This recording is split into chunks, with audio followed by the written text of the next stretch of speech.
Liên quan đến tình hình chiến sự tại khu vực Đông Âu, ông Prigozhin cảnh báo Ukraine xuyên thủng hệ thống phòng thủ Nga, tình hình nguy cấp tại Zaporizhzhia. Khi Nga và Ukraine đang tranh cãi về vụ võ đập Kharkovka, thì thảm họa sinh thái đã hiển hiện trước mắt. Chuyên gia vũ khí nhận định về tác nhân phá hủy cấu trúc con đập. Đáng chú ý, Mỹ lên tiếng đáp trả sau khi Nga cảnh báo việc viện trợ chiến cơ F-16 cho Kiev. Thụy Sĩ thông qua điều luật cho phép tái xuất vũ khí đến Ukraine. Chuyển sang những khu vực khác, các cuộc tập trận giữa Nga và Trung Quốc khiến Nhật Bản ngày càng lo ngại. Ấn Độ tham gia cuộc đua vũ trang ở khu vực châu Á bằng cách nâng tầm hợp tác với Mỹ và Đức. Cùng thông tin mới nhất về xung đột tại Sudan. Tất cả sẽ có trong chương trình Thời sự quốc tế ngay sau đây.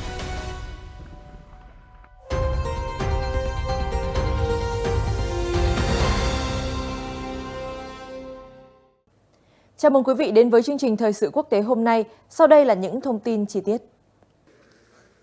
Ông trùm tập đoàn đánh thuê Wagner vừa lên tiếng kêu gọi Moscow cung cấp 200.000 quân để chặn bước tiến của Ukraine, khi quân đội Kiev được cho là đã vượt qua các tuyến phòng thủ của Nga và chiếm lại được các vị trí xung quanh thành phố Bakhmut. Newsweek cho hay trong một video đăng trên Telegram ngày 6 tháng 6, ông Prigozhin khẳng định Wagner là lực lượng vũ trang duy nhất có khả năng ngăn chặn cuộc tấn công của Ukraine. Tôi cần 200.000 người, dưới 200.000 binh sĩ như ở tiền tuyến Luhansk Donetsk sẽ không đối phó được. Nếu có 200.000 binh sĩ, tập đoàn Wagner sẵn sàng chịu trách nhiệm hoàn toàn, ông Prigozhin tuyên bố. Vào tháng trước, những tranh cãi giữa tập đoàn Wagner và quân đội Nga về nguồn cung vũ khí khiến ông Prigozhin phải rút lực lượng khỏi Bakhmut.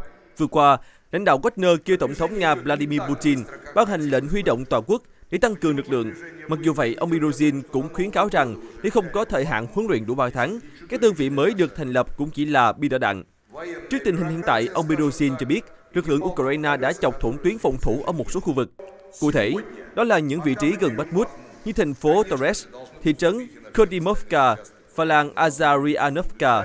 Vào lúc này, biên giới Nga đang gặp nhiều hỗn loạn trong khi Moscow đã mất khu định cư quan trọng ở Zaporizhzhia.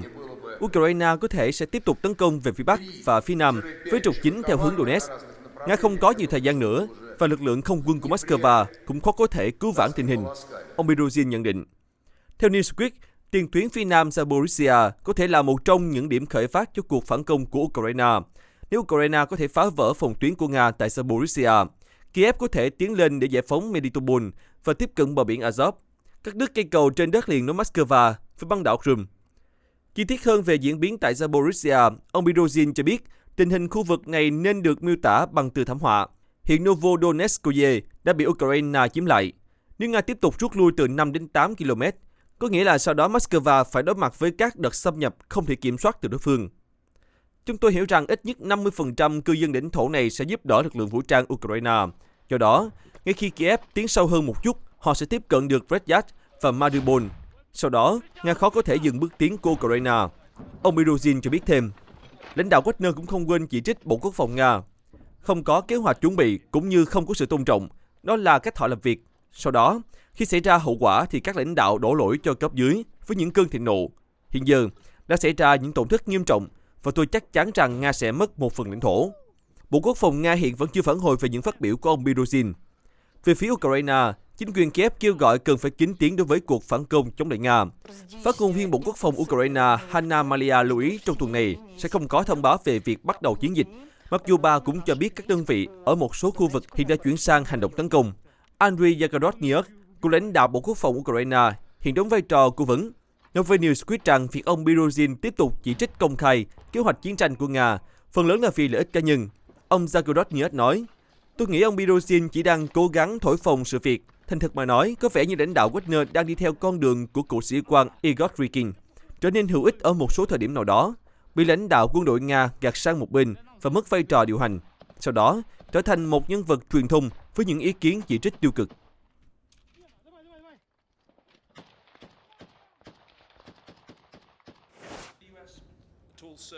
Liên quan đến sự cố vỡ đập Kharkovka, Hội đồng Bảo an Liên Hợp Quốc gồm 15 thành viên đã mở một cuộc họp theo yêu cầu của Nga và Ukraine trong ngày 6 tháng 6.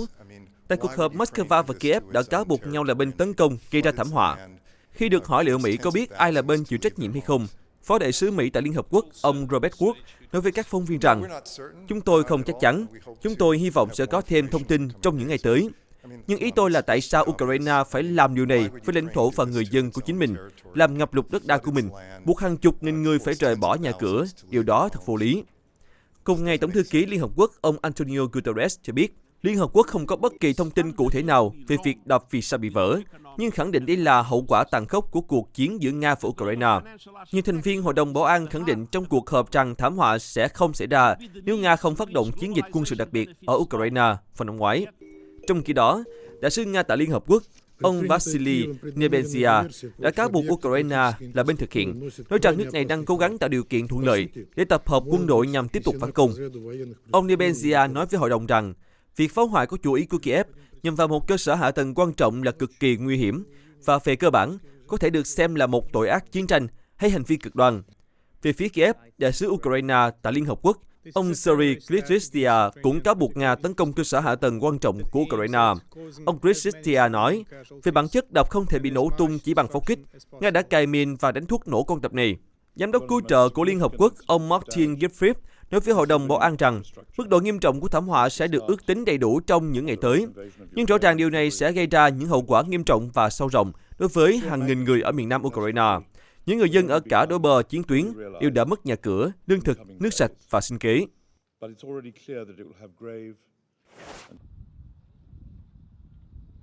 Thông tin khác liên quan đến sự cố vỡ đập Kakhovka.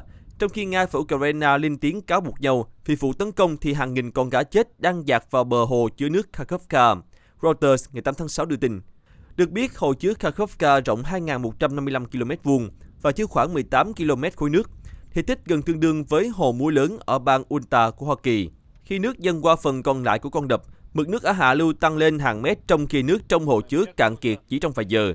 Viktor Netria, trưởng làng Mariansky, khu vực bên bờ hồ chứa Kakhovka cho biết, những gì chúng ta đang thấy là một bức tranh thảm họa sinh thái. Mực nước hạ xuống nhanh đến mức ngay cả cá trong hồ chứa cũng không đủ thời gian để bơi vào vùng nước sâu hơn.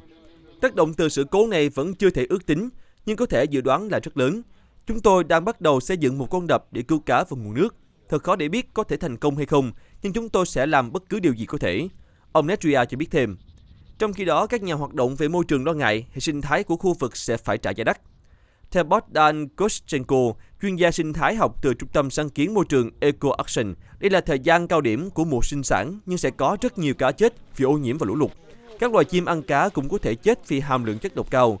Điều này sẽ tiếp tục diễn ra vì một số loài cá có thể ra biển, nhưng cũng sẽ chết vì không thể thích nghi với môi trường nước mặn.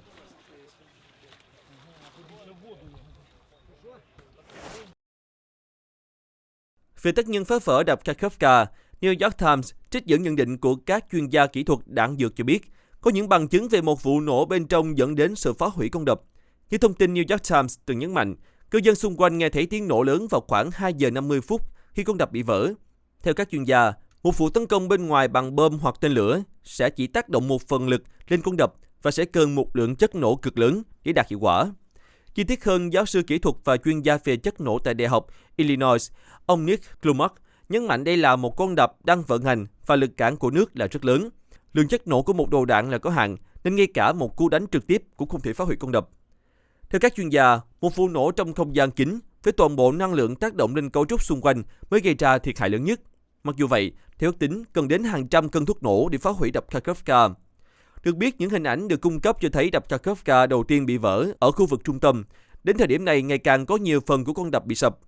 New York Times cho hay, ngay cả khi các cửa cống bị hư hỏng từ trước, mọi người đều không ngờ một con đập lớn như Kakhovka có thể bị phá hỏng một cách nhanh chóng như sự cố vừa qua.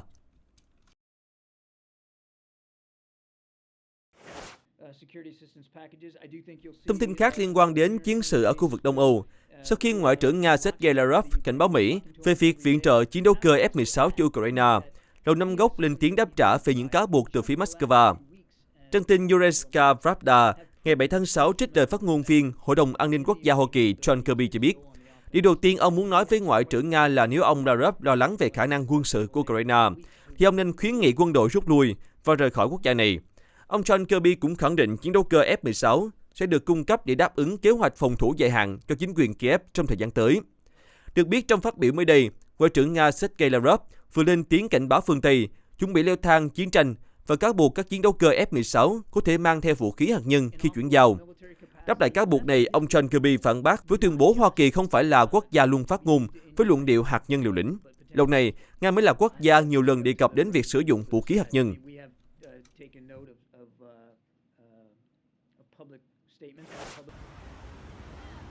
Liên quan đến việc viện trợ vũ khí cho Kiev, Hội đồng Quốc gia Thụy Sĩ, cơ quan thượng viện của Quốc hội, vừa thông qua một sửa đổi cho phép tái xuất vũ khí sang Ukraine.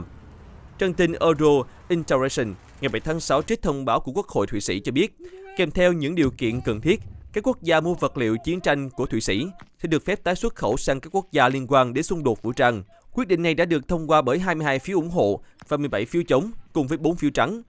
Theo sửa đổi, các quốc gia mua vũ khí của Thụy Sĩ sẽ vẫn phải ký cam kết cấm tái xuất, nhưng thời hạn cấm tái xuất sẽ giảm xuống còn 5 năm. Ngoài ra, chỉ có thể tái xuất vũ khí cho các quốc gia không vi phạm nhân quyền và không sử dụng vũ khí chống lại dân thường. Trước đó, vào ngày 1 tháng 6, Hội đồng Quốc gia Hạ viện của Quốc hội Thụy Sĩ đã bỏ phiếu chống lại một sửa đổi cho phép tái xuất vũ khí do Thụy Sĩ sản xuất sang nước thứ ba, chẳng hạn như Ukraine.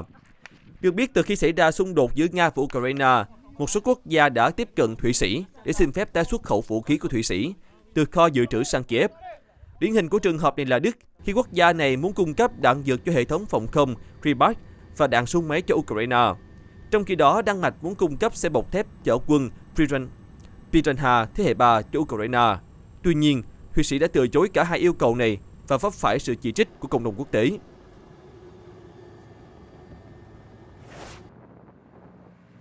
Chuyển sang khu vực châu Á, Reuters đưa tin Trung Quốc đã hoàn thành giai đoạn 2 trong cuộc tuần tra chung với Nga ở khu vực Tây Thái Bình Dương vào hôm 7 tháng 6. Đây là một phần trong kế hoạch hợp tác thường niên của quân đội hai nước. Trước đó, một ngày, Trung-Nga đã thực hiện các chuyến bay qua vùng biển Nhật Bản và biển Hoa Đông. Trước diễn biến trên, Hàn Quốc và Nhật Bản đã điều động tiêm kích, sẵn sàng ứng phó mọi tình huống nhạy cảm. Cụ thể, hôm 6 tháng 6, Seoul triển khai tiêm kích hộ tống 4 máy bay quân sự của Trung Quốc và Nga tiến vào khu vực phòng không ở phía nam và đông của bán đảo Triều Tiên. Cùng ngày, quân đội Nhật Bản cũng điều động máy bay chiến đấu ứng phó khi xác định 4 oanh tạc cơ của Trung-Nga tiến vào vùng biển Nhật Bản, sau đó cùng hướng về phía biển Hoa Đông. Tại một cuộc họp báo diễn ra ở Tokyo hôm 7 tháng 6, Chánh văn phòng nội các Nhật Bản Matsuno Hirokazu cho biết, các chuyến bay của Trung-Nga gây ra mối quan ngại an ninh nghiêm trọng cho Nhật Bản. Tokyo đã nêu rõ điều này với Bắc Kinh và Moscow thông qua các kênh ngoại giao. Ông Matsuno nói, việc Trung-Nga liên tục tiến hành các cuộc tuần tra chung bằng máy bay ném bom chiến lược ở các khu vực gần Nhật Bản cho thấy, hai nước này đã mở rộng hoạt động ở gần đất nước chúng tôi. Bắc Kinh và Moscow rõ ràng có ý định hành động một cách tùy tiện chống lại Tokyo. Trung Quốc trước đó khẳng định, cuộc tuần tra chung với Nga vừa qua không nhắm mục tiêu vào bất kỳ bên thứ ba nào. Đây là đợt tuần tra chung thứ 6 của hai nước kể từ năm 2019, diễn ra giữa lúc căng thẳng ở châu Á Thái Bình Dương gia tăng. Mỹ và các quốc gia khác thời gian qua cũng tăng cường các hoạt động liên quan đến quốc phòng trong khu vực.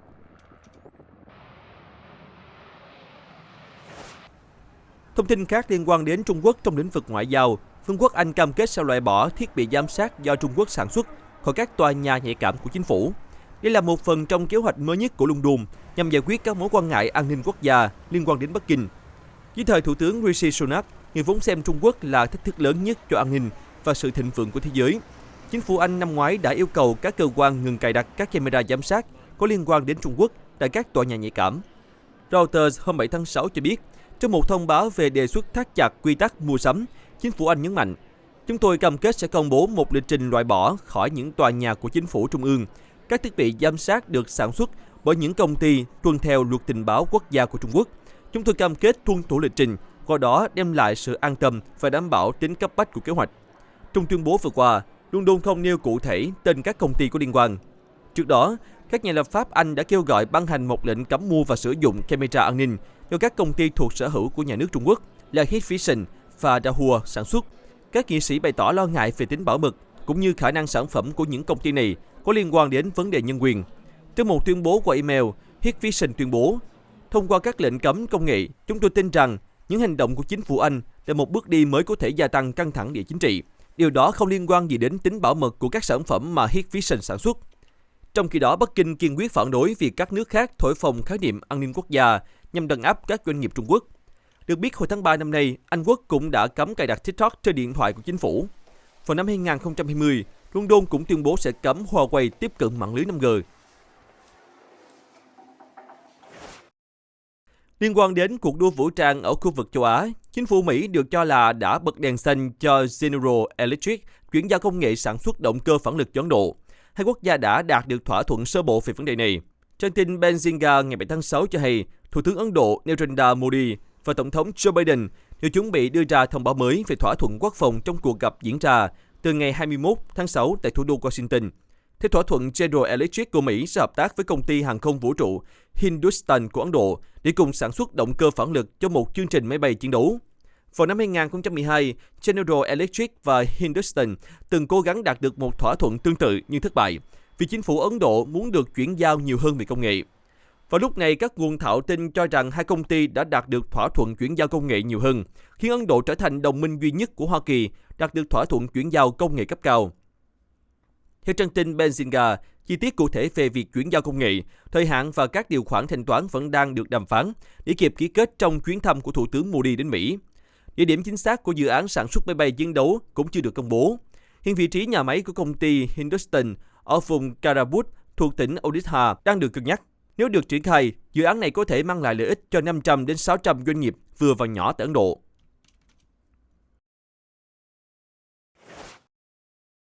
Thông tin khác liên quan đến Ấn Độ, hãng tin AP ngày 7 tháng 6 cho hay các công ty của Đức và Ấn Độ vừa ký một thỏa thuận với nội dung chế tạo 6 tàu ngầm quân sự cho New Delhi. Cụ thể, công ty ThyssenKrupp Marine Systems của Đức sẽ chế tạo 6 tàu ngầm phi hạt nhân và chuyển giao cho công ty đóng tàu Mazagon Rock của Ấn Độ. Biên bản ghi nhớ đã được ký kết với sự chứng kiến của Bộ trưởng Quốc phòng Đức Boris Pistorius, người đang có chuyến thăm đến thủ đô New Delhi. Giá trị hợp đồng không được tiết lộ, nhưng công ty của Đức cho biết thỏa thuận này đang đặt nền tảng cho mối quan hệ hợp tác xa hơn với công ty đóng tàu Mazagon Rock của Ấn Độ trong thời gian tới. Được biết, Ấn Độ là khách hàng mua vũ khí lớn của Nga. Tuy nhiên, trong chuyến thăm đầu tiên đến Ấn Độ năm 2015, Bộ trưởng Quốc phòng Đức Pistorius đã ủng hộ việc nới lỏng hợp tác quốc phòng và các thỏa thuận vũ khí với Ấn Độ bằng cách coi nước này là đối tác chiến lược như Úc hay Nhật Bản. Trong phát biểu ngày 7 tháng 6, ông Pistorius chỉ ra tầm quan trọng của việc hợp tác với các quốc gia có cùng chí hướng ủng hộ trật tự dựa trên luật lệ an ninh hàng hải. Ông Pistorius nói, Ấn Độ có những điểm yếu nhưng đây là một quốc gia có nền dân chủ mạnh mẽ và ổn định về mặt chính trị. Do đó, Đức có thể thực hiện các hợp đồng với Ấn Độ tương tự như những gì đã làm với Indonesia. Được biết, vào những năm 1980, công ty ThyssenKrupp Marine Systems từng giao 4 tàu ngầm cho New Delhi, và những phương tiện này vẫn đang được Hải quân Ấn Độ sử dụng cho đến ngày nay.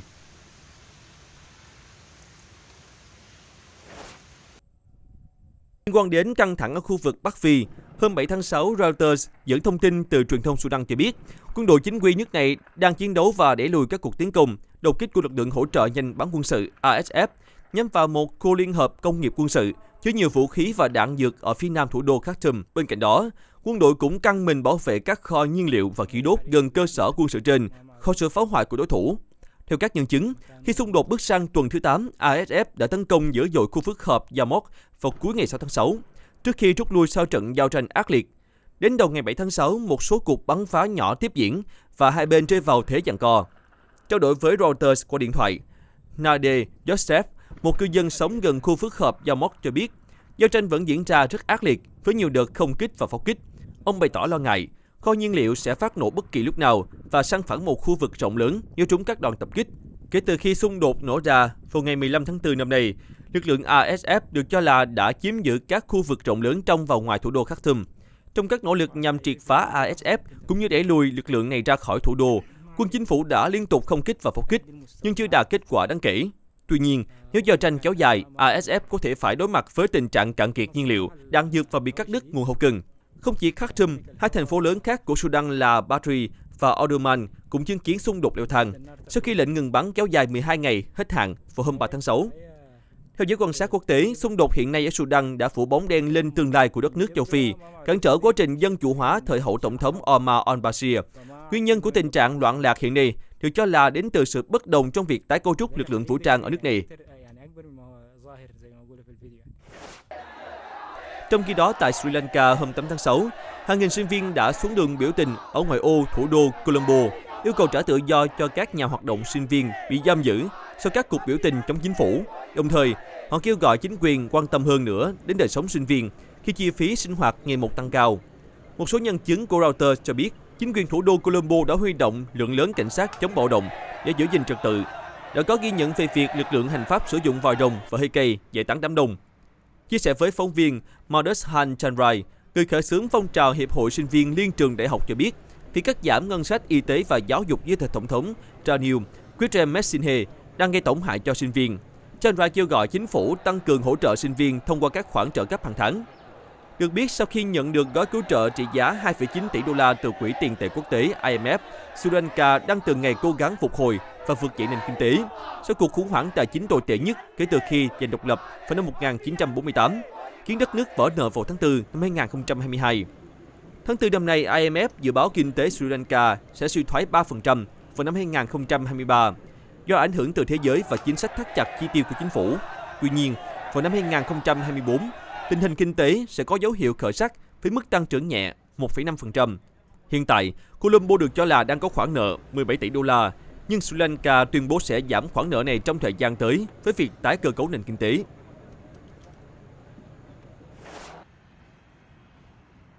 Chuyển sang thông tin đáng chú ý khác, bầu trời thủ đô Ottawa của Canada đã phủ màu cam rực trong làn sương mù dày đặc vào ngày 6 tháng 6, khi quốc gia này đối mặt với một trong những mùa cháy rừng tồi tệ nhất từ trước đến nay. Chỉ số sức khỏe chất lượng không khí tại Ottawa được cho ở mức cao nhất 10+. Theo giới chức, tỉnh Quebec, nơi thủ đô Ottawa tọa lạc, hiện ghi nhận hơn 150 đám cháy, buộc hàng nghìn người dân trong khu vực phải sơ tán. Điều kiện khô hạn và nhiệt độ cao cũng khiến tình hình cháy rừng ở tỉnh Ontario và Alberta lân cận trở nên nghiêm trọng hơn. Bộ Môi trường Canada đầu tuần này đã ban hành cảnh báo về chất lượng không khí và khói bụi ở Quebec và Đông Nam Ontario, đồng thời kêu gọi cư dân đeo khẩu trang và hạn chế ra ngoài. Trong cuộc phỏng vấn của đài CBS, các chuyên gia cho biết việc tiếp xúc với khói cháy rừng có thể gây kích ứng niêm mạc đường hô hấp, thậm chí nhiễm trùng máu. Chương trình thời sự quốc tế của chúng tôi đến đây là kết thúc. Chân thành cảm ơn quý vị đã dành thời gian quan tâm theo dõi. Xin chào và hẹn gặp lại.